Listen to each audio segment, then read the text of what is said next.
ကျဲဥပြူလေးတွေကိုလှလှပပဒီလိုကြော်စားရအောင်ပါ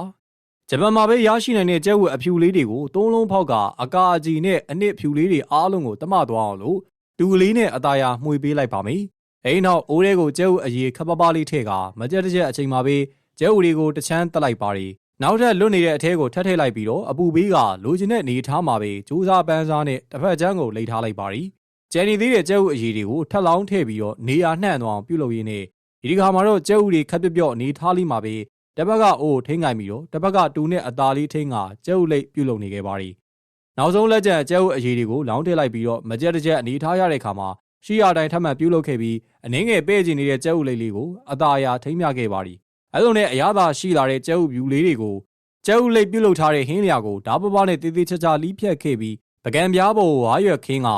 ကျဲဥလိတ်ပါဝင်သူစားကျင်တဲ့တခြားအစာပလာလေးတွေကိုထည့်သွင်းအလှဆင်ခဲ့ပါရီအဲလိုနဲ့အေးဆက်နေတဲ့ကျဲဥလိတ်ဟင်းလျာလေးကစားဖို့အတွက်အစင်းသင့်ဖြစ်နေခဲ့ပြီပဲဖြစ်ပါရီ